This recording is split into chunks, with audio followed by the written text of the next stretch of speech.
Hey, Rising Tide community. Welcome to confidently launching your unique podcast without confusion or endlessly booking interviews. My name is Michael Sharkey. I'm the founder of Your Podcast Coach. Thank you to Niall Nickel and the entire Rising Tide community for inviting me in for this.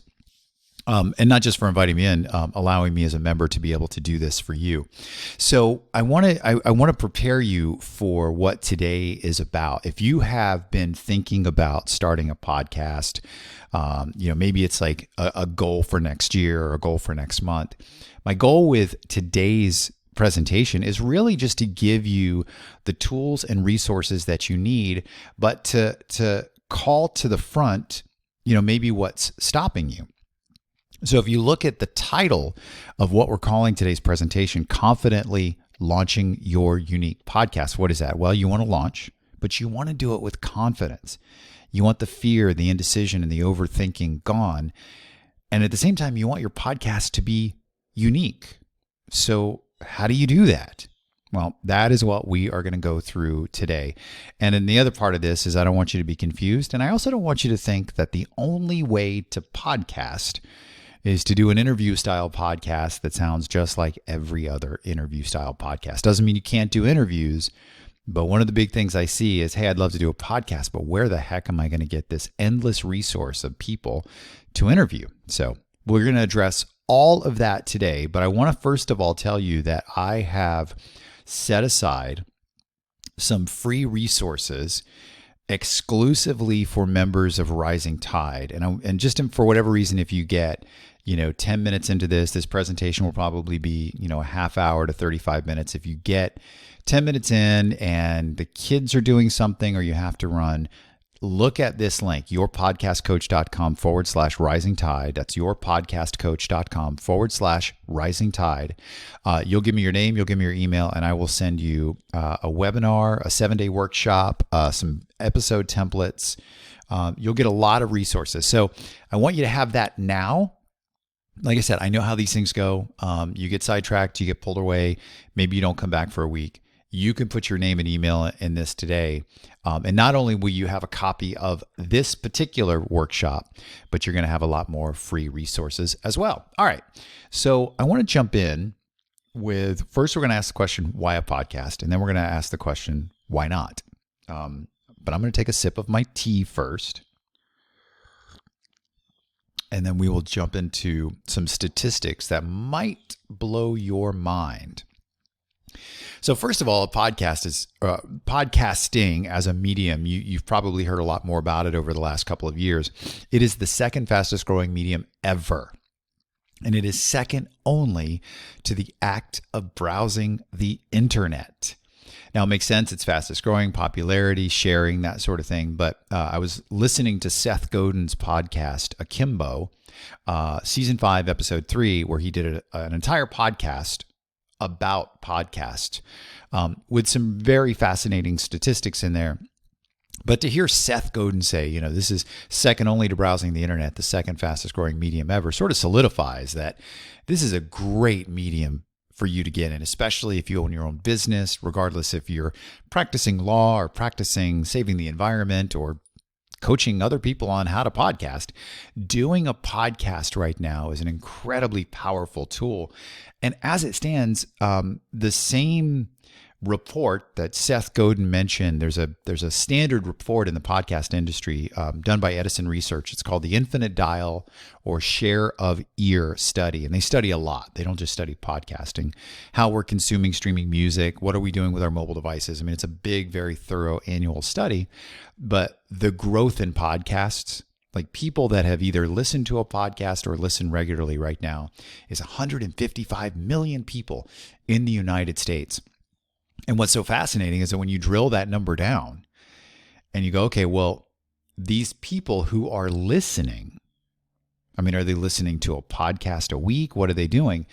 And maybe you're like this too, is that most people that listen to podcasts listen on average of 7 hours a week of podcasts. So not only is the medium incredibly fast growing, the consumers who are consuming it love it. Now, why do they love it? Well, the entire medium as a whole is powerful because it's authentic and it's intimate. We get something out of everything that we consume, right? Like a blog might be informative. A YouTube video might be really good for how-to videos to show me literally how to do something. But and I'm going to get into this in just a moment, when people listen to a podcast, they're literally shutting the world out. And if the host or the entrepreneur or the person that's conducting that podcast knows how to do it effectively, which I'm going to show you in today's presentation, you create an immediate intimate bond. The bond between the listener and the bond between the person hosting the podcast is unbelievably powerful. But it's powerful because it's genuine. It's powerful because it's authentic. It's intimate. So when you understand the principles of how to do that, which again, I'm going to show you in just a couple of minutes, you can achieve those same things with this medium that is growing incredibly fast. So those are just the quick anecdotes on why podcasting is a great move for you right now. But what might be holding you back?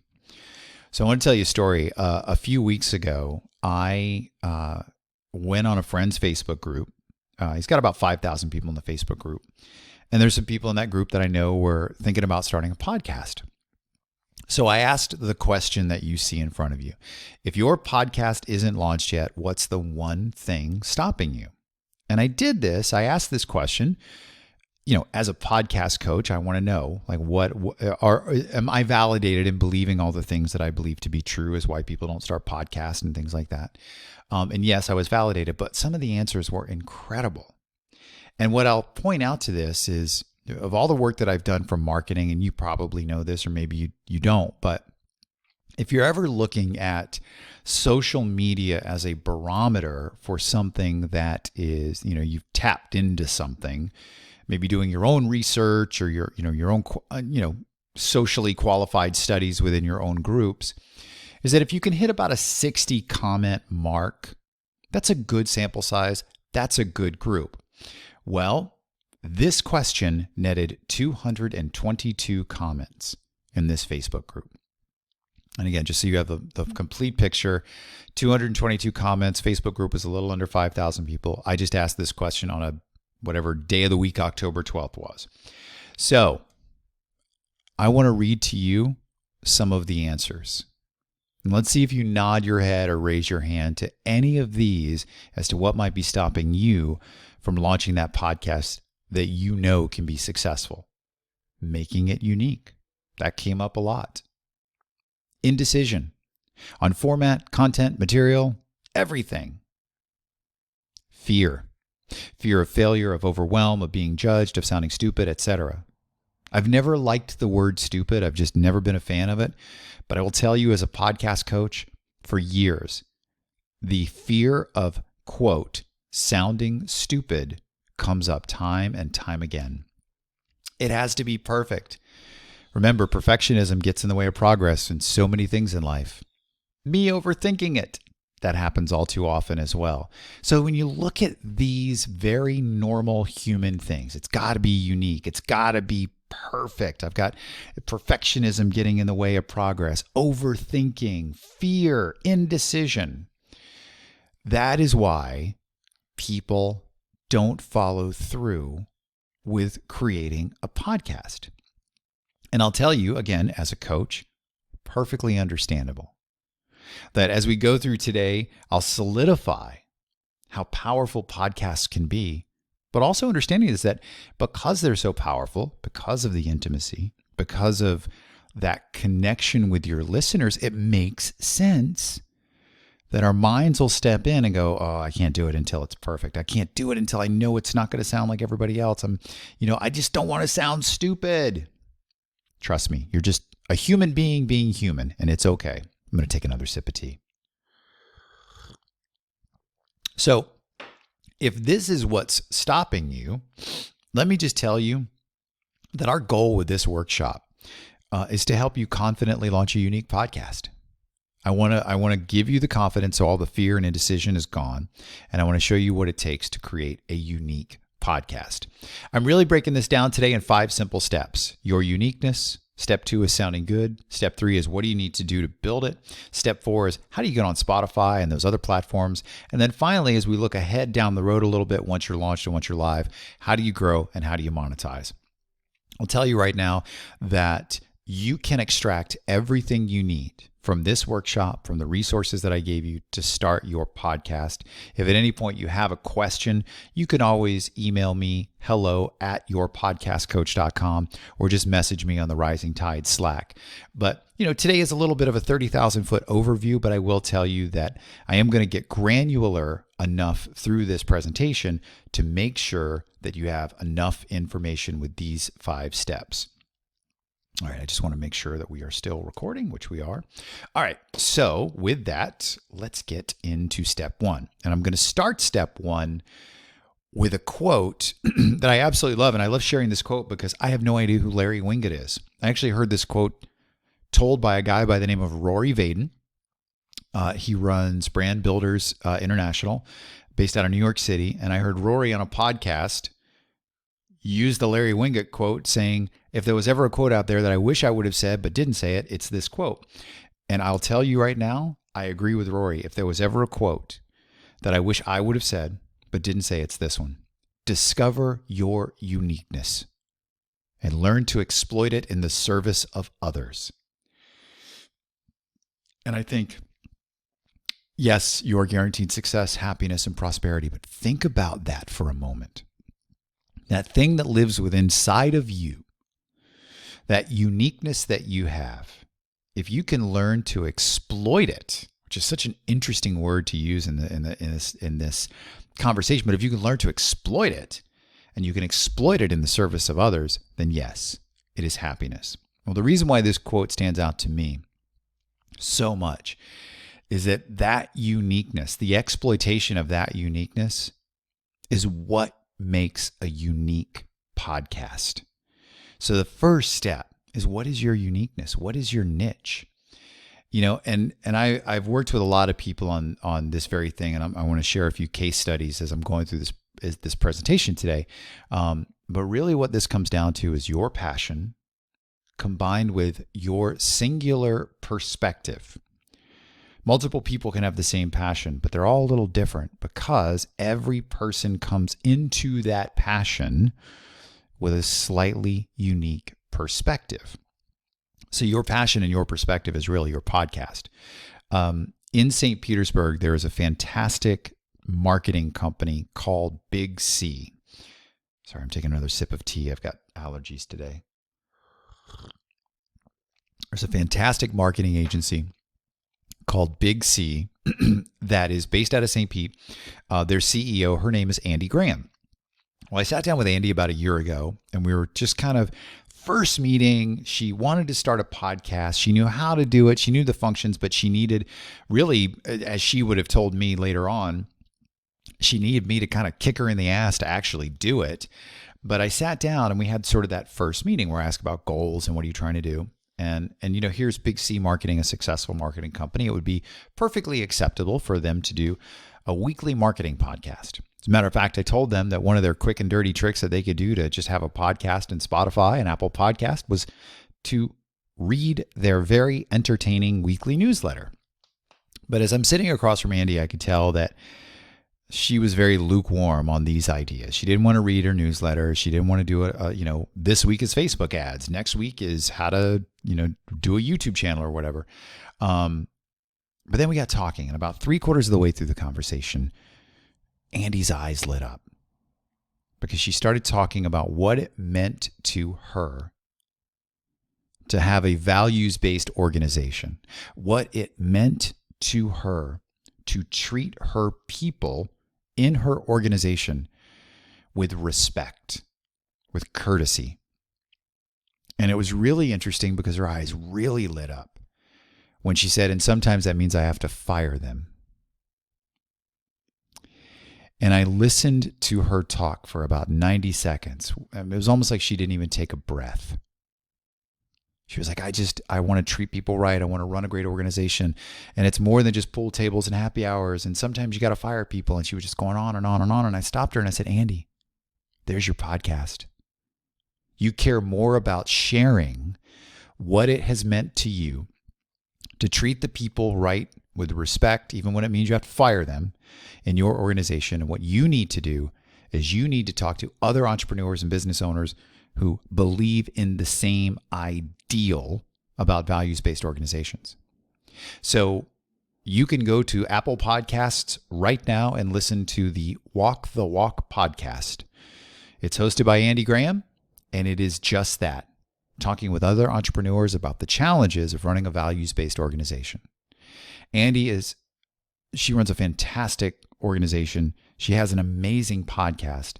But had she just done a podcast that was a marketing podcast, she would have been lukewarm and it would have been terrible. And that's a big thing that I'll tell you when it comes to doing that podcast, is if you're lukewarm about it, everything about your podcast is going to be lukewarm. If you're not excited about it, if you're going to do, let's just say hypothetically, and we'll talk about planning and structure here in a few minutes, but if you were going to do a weekly podcast, well, that in essence means you're going to do 52 episodes a year. If you are lukewarm about that very particular thing, think about how your 10th episode is going to sound, not to mention your 20th or your 30th. But if you're passionate about it, if you're excited about it, well, then it's going to be a lot easier to do, because your passion plus your perspective is your podcast. Now, the final thing I'll say about finding your uniqueness in this, and it's a big area where I see a lot of people, I don't want to say make mistakes, but I think it's a common thing as it relates to marketing. And that is when your niche is too broad. And I see it a lot in podcasts. It's really important to distill down your niche. And the examples that I use a lot is my wife. I use this example in a course that I teach. My wife thought about starting a podcast. She ultimately never did. But she had a travel company. And she's like, well, I think I want to start a travel podcast. And I'm like, that's great. But there's a lot of those, and there's nothing very specific. 60% of the world's population loves to travel. So we distilled it down. And really what she was trying to do was talk to women over the age of 45 about traveling to destinations that were wrapped in courage and empowerment because they had never been able to travel. Now that's a niche.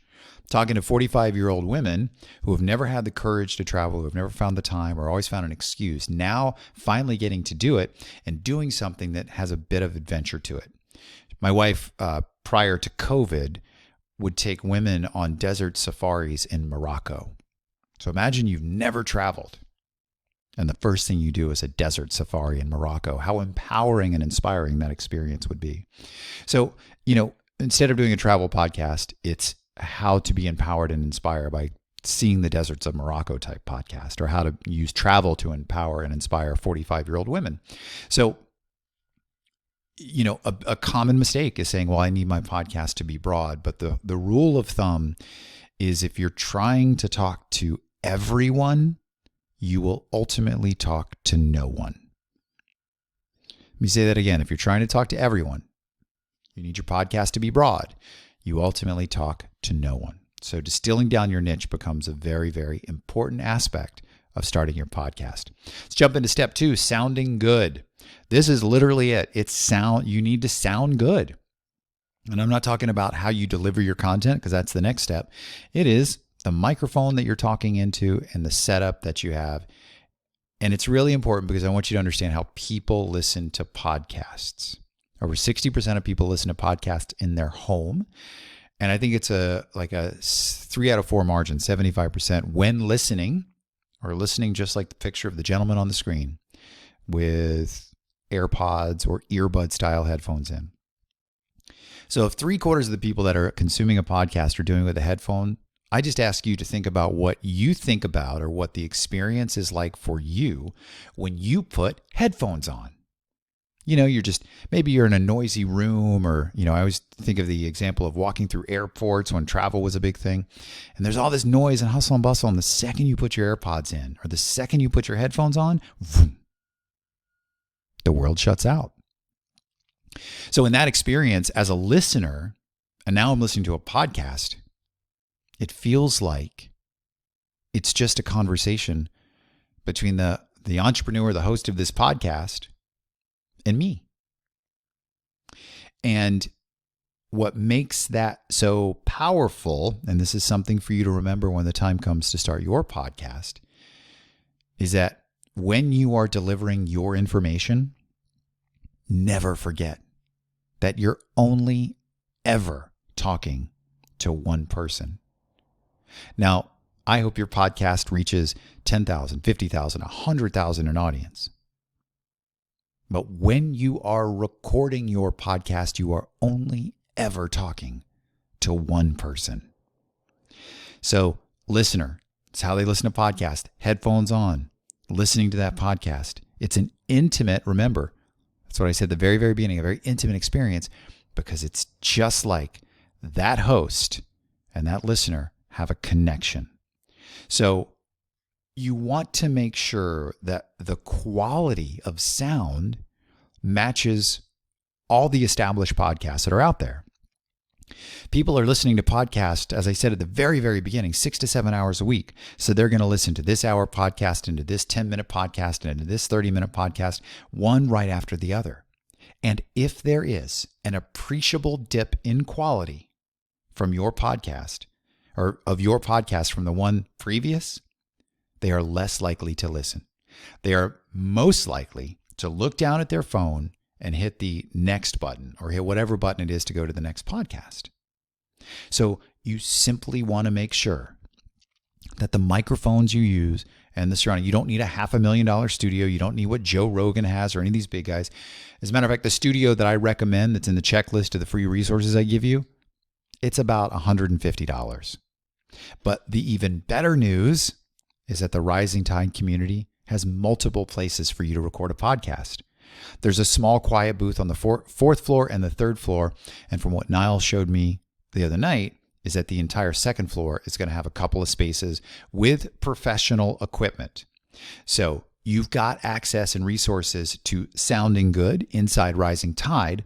But also, if you wanted to do this yourself, pretty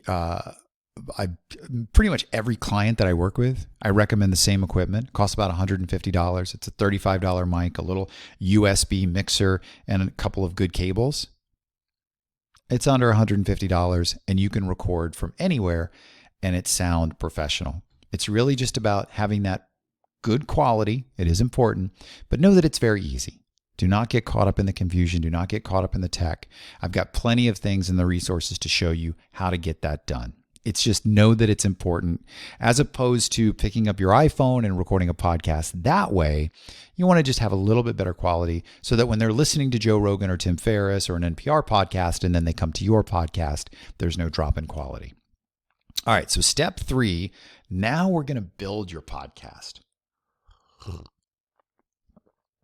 So the first thing I want to talk about is something that is also overlooked very often.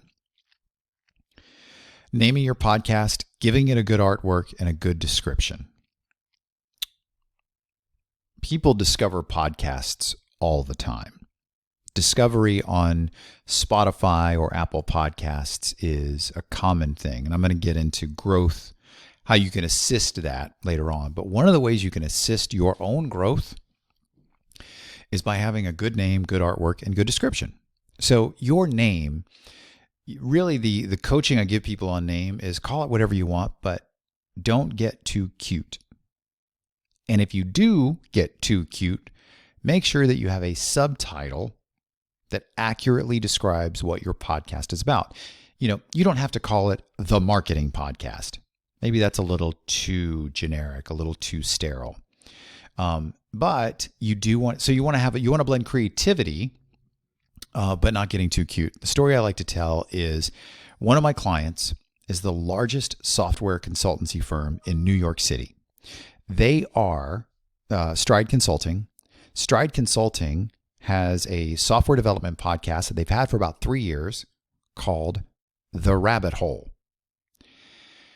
When they came to me before they launched and said, we're going to call our podcast The Rabbit Hole, I actually tried to talk them out of it. And they didn't understand why I was talking them out of it.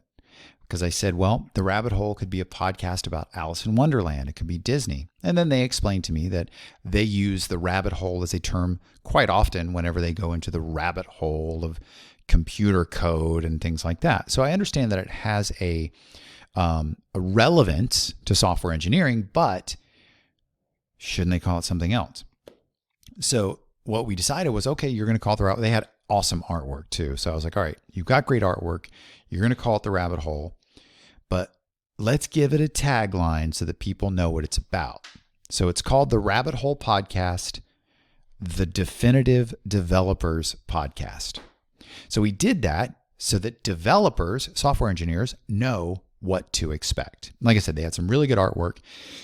And then it's just a matter of writing 4 or 5 sentences that tell your listeners, your potential listeners, what your podcast is all about. And the good news is you can always update your artwork. Technically, you can update any of these 3 elements at any time. But I often recommend find that name early on and stick with the name. But then if you get better artwork, you can always update your artwork. If you get a better description, if you tweak it or whatever, that's fine. And I recommend spending a little bit of money on the thumbnail artwork. You can go to like a Fiverr or a 99 Designs and get your artwork. And it's got to be thumbnail, and I don't want to get too much in the weeds. It's got to be 1600 by 1600 pixels and all that, but you just want, like, you could go to canva.com. A lot of people will use Canva for like Instagram posts and things like that. You can do that for your podcast artwork as well. There's a little bit of, a few dollars involved in it. It's nothing too expensive, but next time you scroll through podcasts, you can often tell the podcasts that are more professional, maybe even better quality, because they actually spend a little bit of time and energy on their artwork versus somebody who's using artwork that is just thrown together. It looks like they're 8-year-old in some sort of, computer experiment built their podcast artwork. So if you can kind of think of that as a place to put some extra energy, you'll help your podcast in the long run. In building out your podcast, in thinking about your episodes, remember that you want to be consistent. Don't pod fade. A very surprising and alarming statistic, and this is a true statistic, is that around 45% of all of the podcasts that are live right now in Apple Podcasts have not been updated in over a year. So almost half of the podcasts are not publishing new episodes. Now, some of those podcasts, short run, limited series, 7 episodes, that was that. But a lot of those podcasts are people that started with a lot of energy, a lot of excitement, and then they faded away. They ran out of energy, they ran out of ideas before they could even get to it. And that term is called pod fading. Starting a podcast and then fading away. What I am recommending to every person I work with as part of the initial exercise, sit down and write down 30 potential episodes. I want to talk to this person. I could do an episode about this. I want to talk to this person. And really think about 30. Now, does it mean you're going to do all 30 of those? Probably not. You'll probably mix and match and swap things out. But what the point of that exercise is if you can go 20 to 30 episodes, then you're looking at a roadmap. So let's say hypothetically, you get 30 episodes and you're going to release every week. Well, you've just done your first 7.5 months of podcasts, all right there.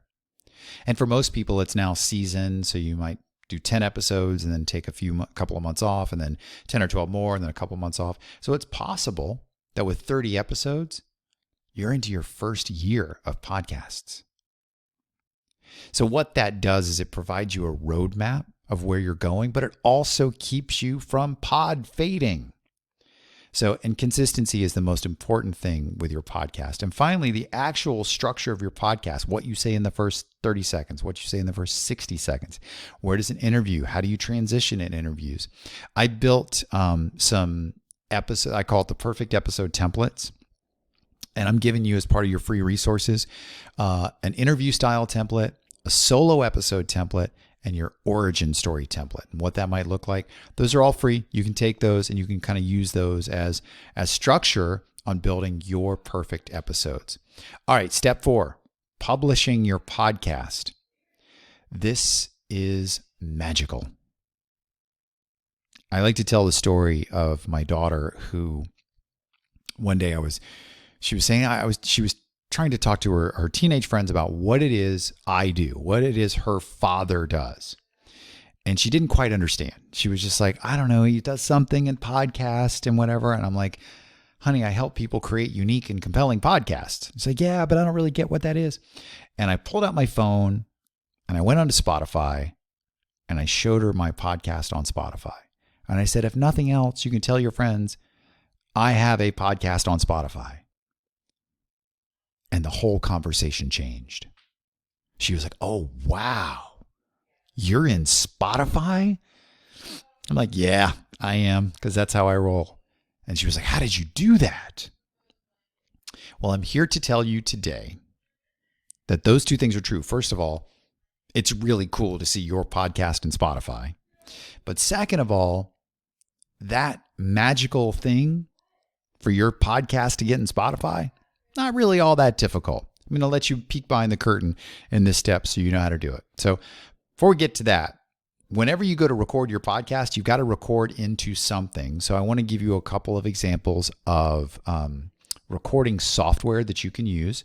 So Audacity is free. I think it's audacity.org. You can get free software there that will help. It's basic audio editing software. So you would record into that, clean it up, adjust the levels so you sound as good as the biggest names in podcasting. And then you can save it as an MP3. Again, this isn't a recording and editing workshop, so I don't want to get too much in the weeds, but Audacity is a good program. Adobe Audition is what I use.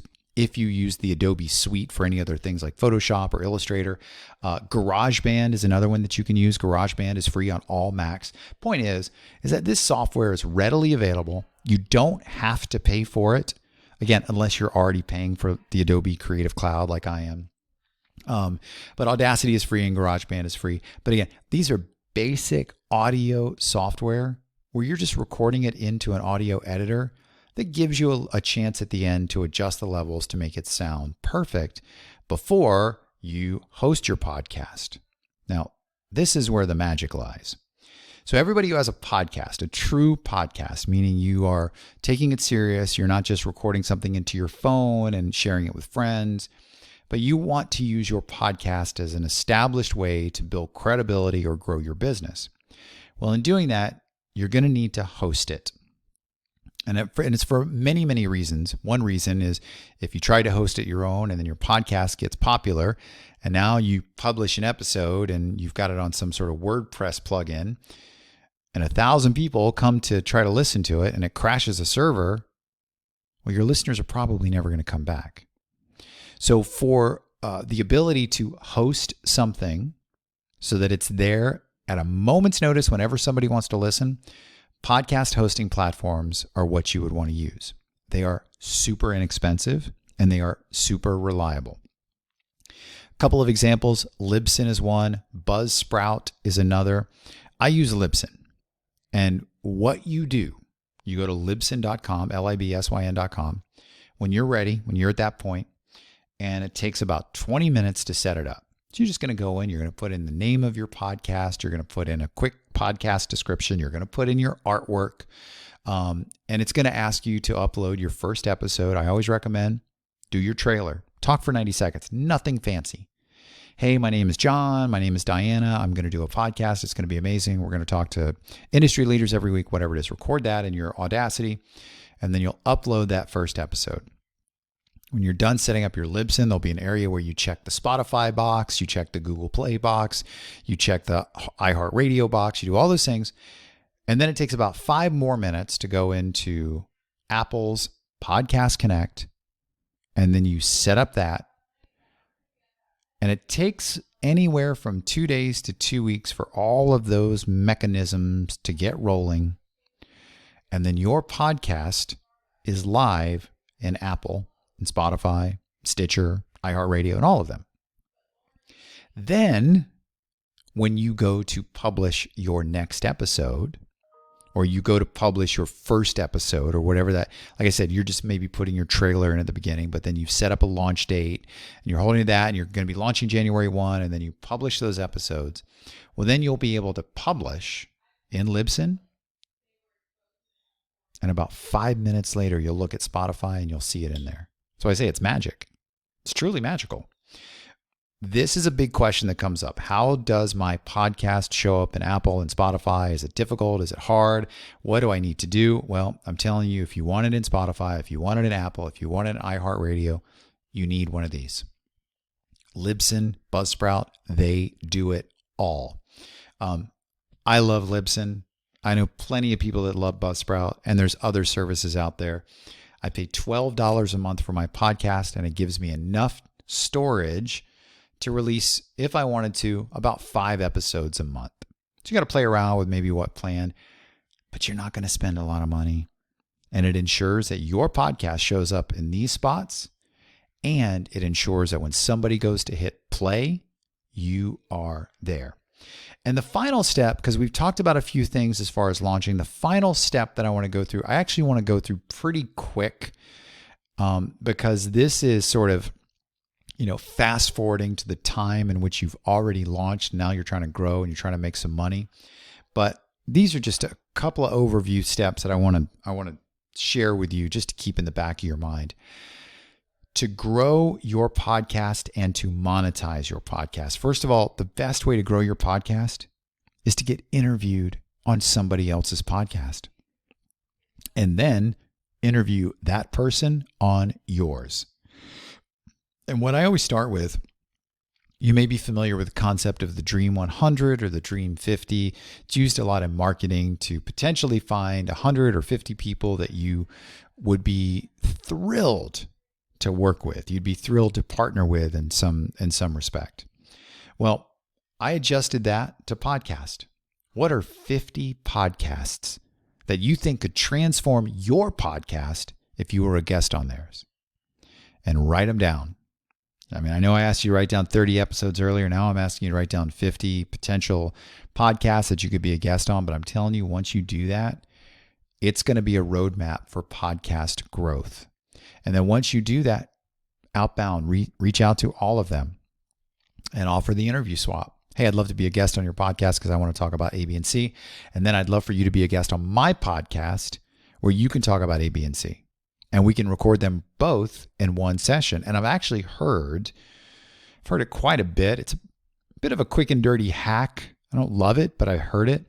Is let's say I'm recording you for an interview, or I'm with you and we're recording an interview for your podcast. I just take the exact same audio and put it and publish an episode in mine. It's not ideal, but it's also not the worst thing in the world. But you do an interview swap.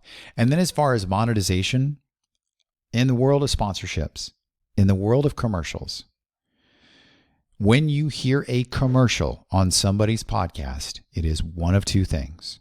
All of them, 100% of them. It is either a commercial for someone else's stuff, or it is a commercial for the podcast host's stuff. What do I mean by that?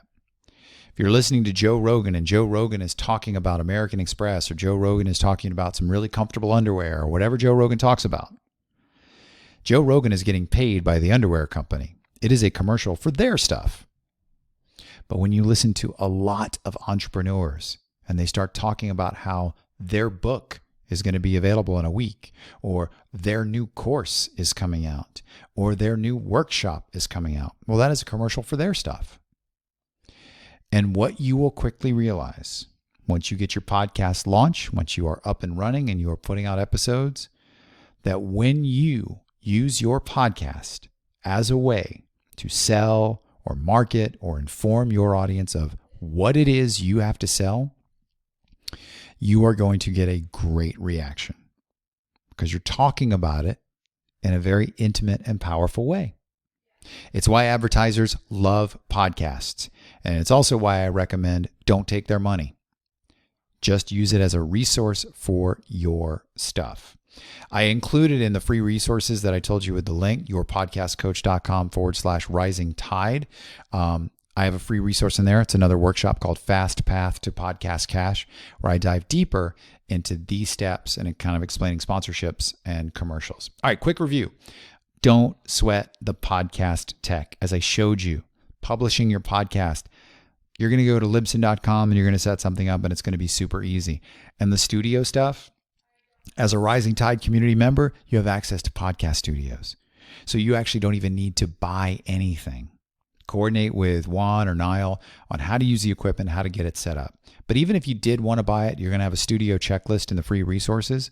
And there you'll be able to spend $150 on microphone and mixer that'll help you sound as good as Joe Rogan, because quality matters. You do want to sound as good so that people don't leave you before you even had a chance to tell a unique and compelling story, because your uniqueness, your passion and your perspective, whether you're talking about how to raise chickens, whether you're talking about how to coach other podcasters, whether you're talking about Facebook ads, whatever it is, you have a passion for that particular subject, that particular niche, and your perspective is unique. That is your uniqueness. You can create a unique podcast by simply honoring what it is you have to offer everyone in the world. All right, so quick backstory.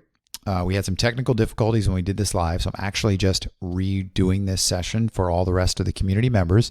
If you have a question, hello@yourpodcastcoach.com is my email. hello@yourpodcastcoach.com. I am on the Rising Tide Slack. You can message me anytime as part of the Slack community. Or if you get my emails, just hit reply on any email I send out, and it reverts back to the hello@yourpodcastcoach.com. I get those emails on my phone. So I'm good about answering questions. I enjoy answering questions. And like I said, I want you to get your free resources, yourpodcastcoach.com/rising tide, yourpodcastcoach.com/rising tide, 7-day podcast workshop. Going to give you my 5-minute studio setup video to show you how to do a studio in your home, the episode templates, the podcast cache video, this webinar, another free webinar, all the resources you need. It's all absolutely free. Just go to that link, sign up, and they'll be in your inbox. In the meantime, thank you again for the opportunity to help show you how to confidently launch your unique podcast. And if you have any questions, Slack, email, click on this link, and you will be ready and set to go. My name is Michael Sharkey. Thank you again, and all the best to you and your podcast.